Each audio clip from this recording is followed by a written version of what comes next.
नमस्ते। नमस्ते। आज लामो समय पछाडि हामी दुवैजना एउटै फ्रेममा एउटा सानो भिडियो लिएर आएका छौं। यो भिडियो चाहिँ अब हामी विगत 6 दिनदेखि 5 दिनदेखि चाहिँ एउटा छोटो टुर अथवा भेटघाटमा निस्किएका थियौं। त्यस समय अवधिमा चाहिँ हामी चाहिँ काठमाडौँबाट निस्किएर नै फेरि काठमाडौँमा नै पुनः आज सकुशल अवतरण भइसकेका छौं। अवतरण भन्दा पनि अब हामी आइसकेका छौं भनौं न। प्लेनमा होइन, हामी अब उडेर होइन गुडेर नै हामी यहाँ सकुशल सबैजना आइसकेका छौं। सकुशल त कसरी भनौं, बीचमा हल्का ज्वरो आउने, हल्का चिसोले लेगतिर चाहिँ हल्का समातेको छ। अनि हाम्रो यात्रा चाहिँ अब हामीले भिडियोहरुमा पनि त देखाइसक्यौं। सर्ट भिडियोहरुमा कता कताको थियो भन्ने कुरा चाहिँ हामीले देखाइसकेका छौं। र पनि हाम्रो अनुभव कस्तो रह्यो भन्दा तपाईहरु माझमा चाहिँ त्यहाँको अनुभव, त्यहाँ जाँदाखेरिको अनुभव र त्यहाँ जाँदाखेरिको रमाइलो, दुःख कष्ट जे भए पनि त्यो कस्तो हुन्छ त भनेर तपाईहरु माझमा चाहिँ शेयर गरौँ भनेर चाहिँ हामी अब सर्वप्रथम चाहिँ राइनसबाट, मतलब काठमाडौँबाट राइनसबाट चाहिँ राइनसमा एक रातको बसाइ पश्चात चाहिँ हामी घलेगाउँको यात्रा गरेका छौं। घलेगाउँ जाँदा चाहिँ कस्तो थियो त बाटोहरु, त्यहाँ पुगेको के रह्यो त, अनुभव कस्तो रह्यो?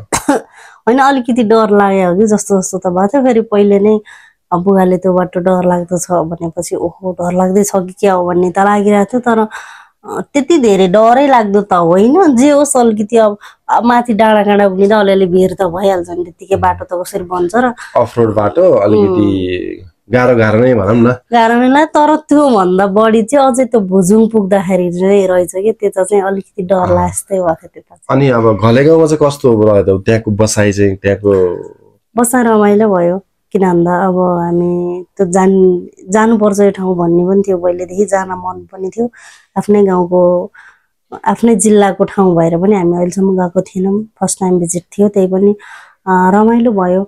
अब साँझ बस्ने गरी पुगेको थियौँ नि त, त्यसले गर्दा अब त्यहाँ के भन्छ आगो बालेर बारबेक्यू नै भन्छ होला नि त्यसलाई, त्यो पनि बनाएर अनि त्यो पोलेर खायौँ। जेउस फ्यामिली चिकनको मासु अनि अरू ग्रुपहरु पनि हुनुहुन्थ्यो। हामी बसेको क्याम्प फायर पनि गऱ्यौँ है। अनि हामी बसेको होमस्टेमा चाहिँ अरू फ्यामिली पनि हुनुहुन्थ्यो। सँगै बसेर अब क्याम्प फायर गर्दा चाहिँ झनै अझै रमाइलो भयो है। गीत बजाउँदै इन्जोय गऱ्यौँ। खाना त एकदमै लोकल है, सबसे बेस्ट लागेको मलाई त्यहाँको खाना। एकदमै अर्ग्यानिक खाना चाहिँ, विशेष गरी त्यो रोटी के विशेष गरी बिहान बेलुका डिनरमा पनि त्यो अब त्यो उनै थियो नि त। त्यो चामल पनि एकदम अर्ग्यानिकै, त्यहीँ फलाएको चामल होइन, त्यो पनि मिलमा कुटेर होइन कि ढिकीमै कुटेर होइन। कलर पनि त्यस्तै थियो होइन, अलिक कालो कलर जस्तो देखिन्छ, मैलो कलर देखिन्छ नि, हो त्यस्तै। अनि तर भात पनि कस्तो के नरम है, त्यो जति खाए पनि। इभन हाम्रो बच्चाले त्यो यहाँ त्यति धेरै खानै नखाने बच्चाले पनि त्यहाँ गएर थपेर खाएको देख्दा चाहिँ साँच्चीकै नै भात लोकल नै रहेछ, मिठो नै रहेछ भन्ने चाहिँ त्यहाँबाट पनि प्रुभ भयो क्या। अनि हामीले त झनै खाइहाल्यो मजाले है। अनि त्यसपछि त्यहाँको सब चिज अर्ग्यानिक के, अब दालदेखि लिएर है हरेक कुरो अर्ग्यानिक हुँदाखेरि त एकदमै मिठो भयो। झन् त्यहाँको बिहान नास्ताको टाइममा त अब सब कुरो के, त्यो बोडीको तरकारी थियो होइन, त्यो पनि नितान्तै लोकल थियो। अनि कोदोको रोटी हो कि फापरको रोटी हो त चाहिँ? कोदोको सेलरोटी है। अनि एकदमै नरम के, कति मिठो के। मैले त त्यस्तो ब्रेकफास्ट हुन्छ होला भन्ने सोचे पनि थिइनँ है। अनि कस्तो अचम्म पनि लाग्यो देखिने साथै। अनि रमाइलो पनि लाग्यो, खुसी पनि लाग्यो, मिठो पनि लाग्यो क्या। अनि मजाले खाइयो। भोलि बेलाको नास्ता खाइसकेपछि अनि हामी साँझमा सांस्कृतिक कार्यक्रममा पनि जोडियौँ एकछिन है त। आमा समूह होइन, त्यो सांस्कृतिक कार्यक्रम, पर्यटनहरुको लागि सांस्कृतिक कार्यक्रम, त्यो जसले होमस्टे सञ्चालन गर्नु भएको छ उहाँको समितिले चाहिँ त्यो सञ्चालन गर्नु हुँदो रहेछ। पाउनको लागि स्वागत गर्नलाई रमाइलो गर्नु हुँदो रहेछ कि है। विभिन्न प्रकारको नाचहरु, कति राम्रो कल्चरल डान्सहरु है, एकदम राम्रो लाग्यो, रमाइलो लाग्यो। अनि कस्तो कस्तो राम्रो के सबै संस्कारी लाग्यो के त्यहाँको मान्छेहरु चाहिँ गुरुङ समुदाय सत्कार गर्ने है एकदम संस्कारी आफैमा संस्कारी पाहुनालाई आदर सत्कार गर्ने त्यो यो कुरामा त भन्नै पर्दैन हैन त्यहाँ पाहुनाहरुलाई पनि कति सम्मान गरे कि कति सत्कार गरे एकदमै रमाइलो लाग्यो मलाई चाहिँ होइन तर त्यो सम्मानलाई धन्यवाद दिन चाहन्छु अझै बढी चाहिँ हामी यो गुरुङ समुदायमा चाहिँ समाज नै एकदमै मिलेर बसेको अनि त्यहाँनिरको घरहरू जसरी मिलेर बसेको त्यो समाजहरू मान्छेहरू पनि मिलेर एकअर्कालाई सहयोग गर्ने भावना हैन त्यो एकदमै त्यहाँनिर त्यसरी देखियो अनि त्यसपछि भोलिपल्ट भुजुङ गाउँमा पनि हामी गयौँ त्यहाँबाट करिब 1 घण्टा लाग्दो रहेछ गाडीमा हैन त्यहाँ पनि बाटोमा पनि त्यो अफ रोडै थियो बाटोहरू चाहिँ करिब आधा घण्टा जस्तो बाटोमा गएपछि भुजुङ गाउँ पुग्दो रहेछ भुजुङ गाउँ चाहिँ घलेगाउँको तुलनामा चाहिँ अलिकति विकसित भन्ने कि त्यहाँको इन्भाइरोमेन्ट पनि विकट नै हो यताको हेरी हैन अलि विकसित पनि भइसकेको रहन्छ तर त्यो गाउँपालिका चाहिँ एउटै वार्ड नम्बर मात्रै फरक छ कि त्यो 3 नम्बर चाहिँ यो घलेगाउँ त्यसपछि 4 नम्बर चाहिँ पोला सथरको 4 नम्बर चाहिँ तपाईको भुजुङ गाउँ रहेछ अनि त्यसपछि त्यहाँबाट चाहिँ मजाले एउटा त्यो सायद वडा कार्यालय नै होला 4 नम्बरको वडा कार्यालय त्यो घरबाटको टपबाट चाहिँ तपाईको सबै गाउँहरू देखिँदो रहेछ मजाले त्यहाँबाट गाउँ हेर्न पाइने त्यहाँ चाहिँ घलेगाउँको तुलनामा चाहिँ अलि होमस्टे मतलब त्यहाँ पाहुनाहरू चाहिँ आइसक्नु नहुँदो रहेछ कि हैन आउनु त आउनुहुन्थ्यो रे सोधेको हो हैन त्यहाँको घलेगाउँको तुलनामा कम्ती आउनु कम्ती चाहिँ आउनुहुन्छ तर बास बस्ने गरी आउनु चाहिँ अलिअलि आउनु हुँदो रहेछ त्यो घलेगाउँको जति विकास चाहिँ गरेको हुन्छ त्यसले गर्दा अलि कम अनि त्यसपछि हामी त्यहाँबाट फर्केर फेरि खानासाना खाएर चाहिँ त्यसपछि हामी पुनः यता हामी सुन्दर बजारमा घरमा चाहिँ आइसके पश्चात चाहिँ त्यहाँ आफन्तहरूलाई भेटघाट गरिसकेपछि एक रातको बसाएपछि पुनः हामी दोस्रो दिन चाहिँ हामी फेरि पुनः हाम्रो यात्रा चाहिँ अनि घलेगाउँबाट हामी फर्किने बेलामा पनि त्यो बिदाई कार्यक्रम नि के है मालासाला लगाइदिएर कति सम्मान गर्ने के सम्मान साथ चाहिँ बिदाई गर्नु हुन्छ त्यस्तो हामी अरु ठाउँमा पनि गयो तर त्यस्तो त भेटिएन नि त तर त्यहाँ चाहिँ पाहुनाहरू आइसकेपछि हामी त्यो कुराहरु भिडियोमा हेर्थ्यौं अर्ले पनि यसरी बिदाई गर्नु हुँदो रहेछ हामीले पनि त्यो कुरा चाहिँ आफैले अनुभव गर्यो अनुभव गर्न पाउनु चाहिँ एकदम कस्तो रमाइलो लाग्यो तपाईहरुले मालासाला लाएर बिदाई गर्दिनी हैन गाडी उता बस पार्कसम्म पार्किङ एक बस पार्कसम्म छोड्न जाने त्यस्तो सत्कार गर्ने के सम्मान गर्ने के सम्मानका साथ बिदाई पनि भयो त्यहाँबाट त्यो पनि एउटा अविस्मरणीय क्षण हो हैन अनि त्यसपछि हामी भोलिपल्ट साथसाथै भिडियो हेर्ने साथीहरुलाई लाग्ला नि त के कस्तो रहेछ त्यहाँको कस्टहरु अब खानेकुरा त हामीले मिठो त भन्यौं नि त कस्टहरु पनि के कस्तो रहेछ भनेर उत्सुकता हुन्छ होला नि त त्यसले गर्दा चाहिँ मिठो अनुसार चाहिँ एकदमै सस्तो खानेकुरा पनि खाएको बसेको त एकदमै सस्तो लाग्यो है अनि त्यो डिनरको र बिहान ब्रेकफास्टको हिसाब गर्ने हो भने त बसेको पैसै लाग्दो रहेछ फ्रीमा बसेको जस्तै लाग्यो मलाई चाहिँ प्राइस नै प्याकेजमा एकदमै सस्तो बेलुका सुतेको अनि डिनर गरेको र प्लस बिहानको लन्च गरेर त्यो मिलाएर हुँदो रहेछ प्याकेजमा चाहिँ सस्तो छ पर पर्सन 1500 पर्न आयो होला त्यतिको टोटल त्यो पनि उसमा है पर पर्सनको हिसाबले हुँदो रहेछ कि त्यहाँ फेरि फ्यामिली यति ग्रुपै आयो हामी अनि यसरी खाने यसरी ग्रुपको लागि यति रुमको यति रेन्ट भन्ने हुँदो रहेछ कि सबै कुरो पर पर्सनको दरले प्याकेज बनाएको हुँदो रहेछ कि त्यहाँ चाहिँ त्यति महँगो छैन खाना मिठो अनुसार इन्जोय गर्न सक्नुहुन्छ तपाईहरु त्यस्तै गरी फेरि हामी बाटोमा जाँदै गर्छ त्यहाँनिर अब भाइरल के भन्दो रहेछ त्यसलाई गान्द्रुकबाट उता पोखरा जाँदै गर्दा उता घलेगाउँबाट गान्द्रुक जाँदै गर्दाको बाटोमा पोखरा नपुग्दैमा चाहिँ यसरी मुगु रूपातालको छेउमा चाहिँ खनन गर्ने ठाउँमा चाहिँ छेउमा चाहिँ त्यहाँ बीचमा चाहिँ 1.5 महिना मात्रै 1.5 महिना अगाडि मात्रै के एउटा खन्न लाग्नु भएको रहेछ एकजना चालकले त्यो काठ निकाल्दाखेरि उहाँ बिरामी हुनुभएछ अनि काठ फेला परेछ त्यो काठबाट चाहिँ आफैबाट काठबाटै माथिबाट पानी आउने के सुकेको काठबाट के मुडोबाट एउटा मुडो सुकेको मुडोबाट चाहिँ पानी आफै कहाँबाट आएको त्यो भन्ने थाहा छैन एकदम के भन्छ त्यसलाई अद्भुत शक्ति अनि त्यो काठलाई चाहिँ जबरजस्ती निकाल्न खोज्दाखेरि चाहिँ त्यो जेसीबी चालक चाहिँ बिरामी नै पर्नु भएको रे के त्यसो भन्दा त्यहाँ केही न केही शक्ति छ भन्ने चाहिँ त्यहाँको बासिन्दाहरूले बुझ्नु भएको रहेछ अनि टिकटकमा भाइरलै भएर चाहिँ हामीलाई त थाहा थिएन तर हाम्रो चाहिँ यतापट्टि अर्को बाटो ब्लक भएको कारणले त्यतापट्टि जाँदाखेरि हामीलाई पनि त्यहाँ देख्न जुरेको रहेछ तर हामीले टिकटकमा भाइरल भएको भन्ने पनि हामीलाई थाहा पनि थिएन अचानक देखियो त्यो पनि दर्शन गर्न पाइयो है त्यहाँ चाहिँ मनले चिताएको कुराहरू चाहिँ पुरा हुन्छ अरे त्यहाँको पानी पियो भने चाहिँ भन्ने रहेछ हामीले पनि पियौँ हामीले त आफन्तहरूलाई बोतलमा पनि राखेर ल्याइदियौँ त्यस्तै गरी त्यसै गरी अगाडि जाँदाखेरि हामी पुम्दीकोट पनि पस्यौँ होइन पुम्दीकोट करिब पोखराबाट आधा घन्टा लाग्दो रहेछ गाडीमा एसियाकै ठुलो हो र होइन होला होइन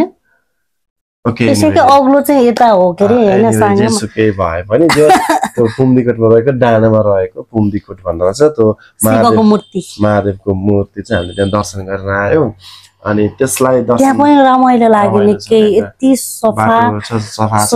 रहेछ है बाटो चाहिँ हाइटमा यति रमाइलो लाग्यो है अनि भगवान यसैमा शक्तिशाली हुनुहुन्छ यसै पनि रमाइलो लाग्छ झन् त्यहाँ त त्यो हुन्छ नि सबैभन्दा ठुलो मूर्ति प्रत्यक्ष देख्दाखेरि चाहिँ एकदमै रमाइलो भयो झन् त्यसपछि चाहिँ हामी पुम्दीकोटबाट सिधै घान्द्रुकको यात्रा थियो घान्द्रुकको लागि चाहिँ हामीले अगाडि नै त्यो बस्ने वासस्थानको लागि सम्पर्क गरिसकेका थियौँ करिब हामी त्यहाँ घान्द्रुक जाँदाखेरि 3 घन्टा लाग्दो रहेछ एप्रोक्सिमेटली 3 घन्टा चाहिँ पोखरादेखि चाहिँ घान्द्रुकसम्मको यात्रा रहेछ हामी चाहिँ बीच बाटोमा भन्नु त 2.5 घन्टा 3 घन्टा लाग्यो कस्तो भन्दाखेरि 3 घन्टा बेसी लाग्यो हामीलाई धेरै लाग्यो हामी हामी बाटो ड्राइभरले नि देख्नु भयो होला भनेर उ गर्यौँ होइन ड्राइभरले नि राम्रोसँग माथिसम्म जानु भएको रहन्छ फेरि त्यहाँको मान्छेहरूले चाहिँ अलि राम्रोसँग लोकेसन दिन नजान्ने हुनुहुँदो रहेछ कि अलि 8 बजे पुग्यौँ 8 बजे पुग्दाखेरि चाहिँ कस्तो भन्दा एकदमै भिडहरू होइन नदेखेर होला देखेपछि डर लाग्थ्यो रातिमा त्यस्तै अफरोड बाटो बाटो नचिनेको गाउँ झन्झन माथि गयो गाउँै छैन झन्झन माथि गयो गाउँै छैन जङ्गलै जङ्गल छ हुँदा त ओ माइ गॉड एकछिन त डर पनि लागेको थियो कि मलाई चाहिँ अनि त्यसपछि अलिक त्यस्तो मनमा डर त भइहाल्छ भएको थियो तर फोन गर्दै जाँदाखेरि हामी त्यो ठाउँसम्म चाहिँ पुग्यौँ र उहाँले लिन आउनुभयो करिब त्यो गाडीबाट झरेपछि करिब हामी बसेको त्यो होटलको लागि भनौँ न अथवा गेस्ट हाउसको लागि चाहिँ 15 मिनट जस्तो हिँडेपछि चाहिँ त्यहाँ पुगिँदो रहेछ हामी त्यहाँ पुग्यौँ राति 8 बजे पुगेपछि 8-9 बजेतिर फ्रेस भएर खानासाना खाएर भोलिपल्ट मात्रै घुम्ने भन्ने हाम्रो चाहिँ त्यो अब फेरि गाडी पनि यस्तो थियो कि अफरोड भए पनि होइन अब ड्राइभर त नि त्यस्तै अब मजाले चलाउने छिटो गर्ने भन्ने खाले हुनुहुन्थ्यो न एकदमै राम्रो मजाले होइन त्यत्रो दिन 5-6 दिनको हाम्रो यात्रा पनि शरीरहरू दुख्ने यता त्यता के भएन कन्टिन्यू राति सुत्ने भन्दा बाहेक हाम्रो रेस्ट नै थिएन कि रेस्ट टाइम नै थिएन कन्टिन्यू गाडीमा कुदेको हुँदा नि हाम्रो जिउ सिउ दुख्ने त्यस्तो समस्या पनि भएन कि अलिकति राम्रोसँग चलाउनुहुन्थ्यो कि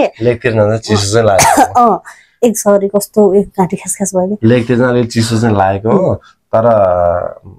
अब के भन्छ जहाँ इच्छा त्यही उपाय भने जस्तै हामीले चाहिँ औषधि खाँदै भनौँ त्यो हल्का ज्वरो सोरो पनि त आयो होइन चिसो लागेछ कि अनि औषधि खाँदै गएर हामी हाम्रो यात्रालाई नरोक्ने भनेर होइन अगाडि बढाइराख्यौँ अनि त्यो त्यसरी नै अगाडि बढ्दै राख्यौँ न घान्द्रुकमा पुगेर चाहिँ हामी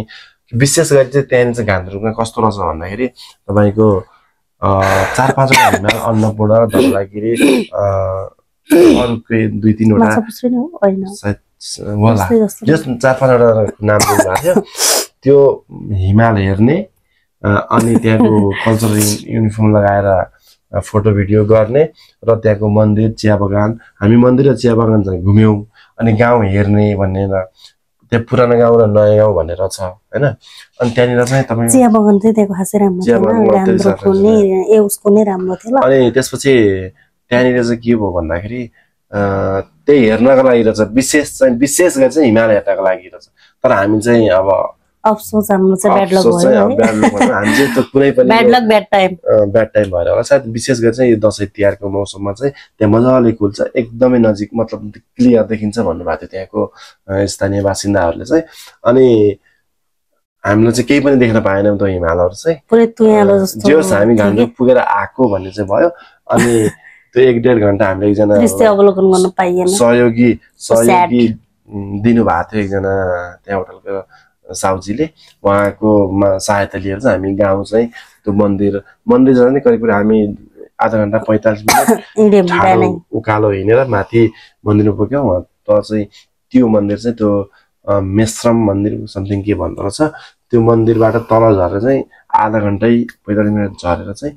पुरानो गाउँ हेर्यौँ अनि त्यसपछि त्यस्तो हामीले त्यहाँको विशेष देख्न पाएको भने चाहिँ त्यही पुरानो गाउँ रहेछ पुरानो गाउँको विशेषता चाहिँ के रहेछ भन्दा सबै घरहरू चाहिँ सबै ढुङ्गाले बनेको छानोदेखि लिएर हैन त्यसको आँगनदेखि लिएर त्यसको पनि ढुङ्गै लगाएको इभन बाथरुमदेखि त्यो भर्याङदेखि लिएर त्योहरू सबैमा ढुङ्गा हुँदो रहेछ कि त्यो चाहिँ त्यो पुरै त्यो हेर्दा चाहिँ अलि रमाइलो लागेको थियो र अझ भोलिपल्ट बिहान अब त्यो हेरिसकेपछि हाम्रो नास्ता सस्ता गरेपछि चाहिँ अब कल्चरल ड्रेस लगाउने गुरुङ ड्रेस लगाउने भनेर त्यहाँ चाहिँ हामीले रेन्टमा लिन पाउँदो रहेछ त्यो ड्रेस लगाएर चाहिँ तपाईले भिडियो बनाउनुहुन्छ टिकटक बनाउनुहुन्छ के बनाउन चाहनुहुन्छ हैन तपाईले त्यही अनुसार बनाउनु करिब 1 घण्टाको पर पर्सन 200 रुपैयाँ लिँदो रहेछ क्या अनि त्यो लगाएर हामीले त्यो लगाएपछि अलिकति रमाइलो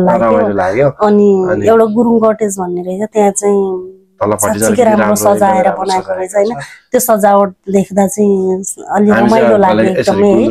गान्द्रुकले आएका हौ भन्ने जस्तो लाग्यो फिल चाहिँ भयो त्यतिबेला चाहिँ नत्र चाहिँ त्यो न हिमाल देख्न पाइने न अलिकति खुलेको देख्न पाइने त्यो चाहिँ हैन कि गल्ती गर्यो कि जस्तो लाग्यो तर एनीवे राम्रो थियो समग्रमा भन्नुपर्दा चाहिँ घलेगाउँ र गान्द्रुक समग्रमा भन्नुपर्दा चाहिँ घलेगाउँ भन्दा गान्द्रुक महँगो छ टाढा पनि भयो अनि दूरीको हिसाबले पनि त्यहाँको ठाउँ पनि अलिकति गाह्रै छ जानलाई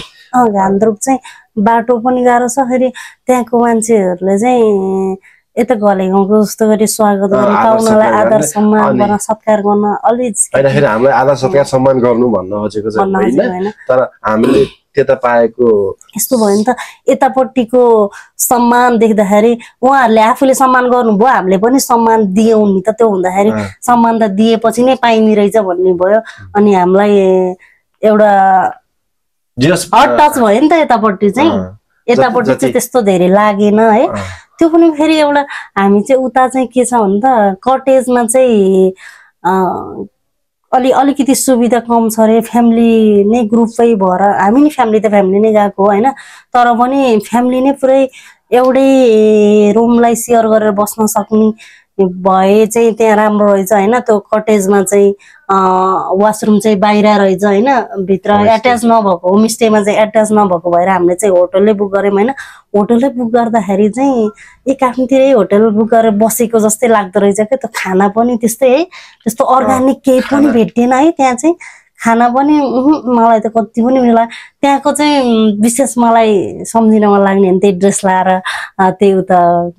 गुरुङ कटेजमा गयो त्यो चाहिँ अलिकति उ छ नत्र भए त्यस्तो धेरै राम्रो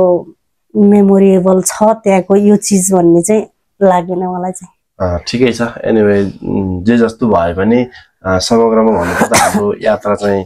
राम्रो सफल र सकुशल हामी आफ्नो वासस्थानसम्म आइपुगेका छौं यदि तपाईहरु पनि अब हामीले जस्तै यस्तै विभिन्न ठाउँहरु घुम्न चाहनुहुन्छ भने अगाडि केही हदसम्म बुझेर चाहिँ घुम्नु हुनेछ भन्ने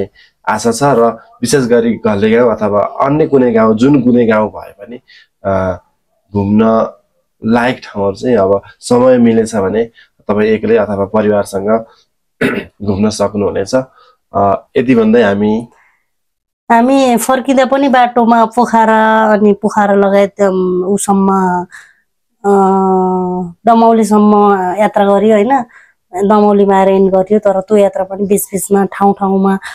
घुम्यौं भनौं न अब ड्राइभर राम्रो हुनुहुन्थ्यो उहाँले ठाउँ-ठाउँमा रोकिदिनु भयो हामीले थाहा नभएको कुराहरू पनि यहाँ यस्तो छ भनेर देखाइदिनु भयो 108 मुक्तिनाथ शुक्रगण्डकी मुक्तिनाथ पनि दर्शन गर्यो नुहाइयो भने धेरै कुराहरू देखियो बाटोमा पनि अवलोकन गरियो